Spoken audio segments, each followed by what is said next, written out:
Hello അസ്സാം വലൈക്കും, welcome back to my channel. ഞാനിന്നിവിടെ ഒരു ഓംലെറ്റിൻ്റെ റെസിപ്പി ആയിട്ടാണ് വന്നിട്ടുള്ളത്. വളരെ ടേസ്റ്റി ആയിട്ടുള്ള ഒരു ഓംലെറ്റാണ്. എങ്ങനെയാണ് തയ്യാറാക്കുന്നതെന്ന് നോക്കാം. അതിനായി മീഡിയം സൈസിലുള്ള 2 സവോളയും മീഡിയം സൈസിലുള്ള 2 ഉരുളക്കിഴങ്ങും ചെറുതായി കട്ട് ചെയ്തെടുത്തിട്ടുണ്ട്. പാൻ ചൂടായി വരുമ്പോൾ അതിലേക്ക് 3 ടേബിൾ സ്പൂൺ ഓയിൽ ഒഴിച്ചു കൊടുക്കുക. ഞാൻ ഒലീവ് ഓയിലാണ് എടുത്തിട്ടുള്ളത്. അതിലേക്ക് കട്ട് ചെയ്തെടുത്തിട്ടുള്ള ഉരുളക്കിഴങ്ങും സവോളയും ഇട്ട് കൊടുക്കുക.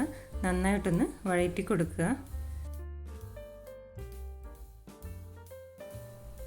മീഡിയം ഫ്ലെയിമിലേക്ക് മാറ്റി കൊടുത്ത ശേഷം ചെറുതായി ഫ്രൈ ആയി വരുന്നത് വരെ കുക്ക് ചെയ്തെടുക്കാം. കരിഞ്ഞു പോകാതെ ഇടയ്ക്കിടയ്ക്ക് ഒന്ന് ഇളക്കി കൊടുക്കുക. ഞാനിവിടെ 3 മുട്ടയാണ് എടുത്തിട്ടുള്ളത്. അതൊരു പാത്രത്തിലേക്ക് പൊട്ടിച്ചൊഴിച്ചു കൊടുത്തിട്ടുണ്ട്. അതിലേക്ക് 1/2 ടീസ്പൂൺ കുരുമുളക് പൊടിയും ആവശ്യത്തിന് ഉപ്പും ചേർത്ത് നന്നായിട്ട് മിക്സ് ചെയ്തെടുക്കുക.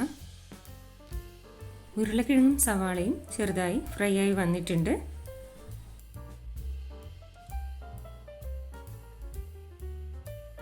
ഇതേപോലെ ഫ്രൈ ചെയ്തെടുക്കുക. അതിനുശേഷം മുട്ടയുടെ മിക്സിലേക്ക് ചേർത്ത് കൊടുക്കുക. അത് നന്നായിട്ട് യോജിപ്പിച്ചെടുക്കുക.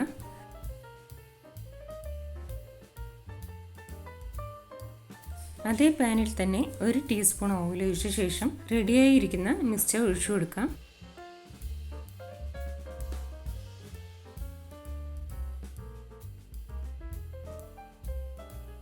സ്പൂൺ യൂസ് ചെയ്ത് അതൊന്ന് ഷേപ്പ് ചെയ്ത് കൊടുക്കുക.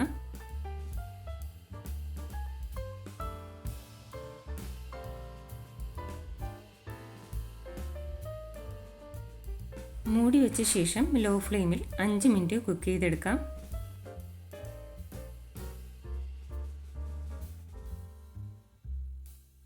ഞാനിതിലേക്ക് കുറച്ച് മോസറല്ല ചീസ് കൂടി ചേർത്ത് കൊടുക്കുന്നുണ്ട്. ചീസ് ഇഷ്ടമില്ലാത്തവർ ചേർത്ത് കൊടുക്കണം എന്നില്ല.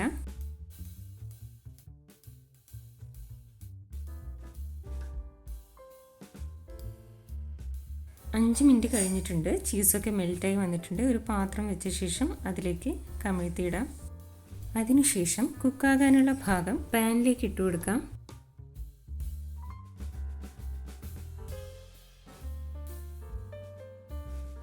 വീണ്ടും 5 മിനിറ്റ് കൂടി ലോ ഫ്ലെയിമിൽ കുക്ക് ചെയ്തെടുക്കാം. കുക്കായി വന്നിട്ടുണ്ട്. ഇനി പാത്രത്തിലേക്ക് മാറ്റി കൊടുക്കാം. ഓംലെറ്റ് റെഡി ആയിട്ടുണ്ട്. ഈവനിങ് സ്നാക്കായി കഴിക്കാൻ പറ്റുന്ന നല്ലൊരു ഓംലെറ്റാണ്.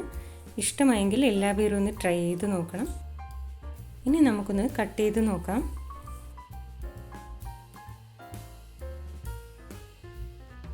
ഈ വീഡിയോ നിങ്ങൾക്ക് ഇഷ്ടമായിട്ടുണ്ടെങ്കിൽ സബ്സ്ക്രൈബ് ചെയ്ത് സപ്പോർട്ട് ചെയ്യുക. അതിനോടൊപ്പം ലൈക്ക് ചെയ്യുക, ഷെയർ ചെയ്യുക, കമൻറ്റ് ചെയ്യുക. താങ്ക്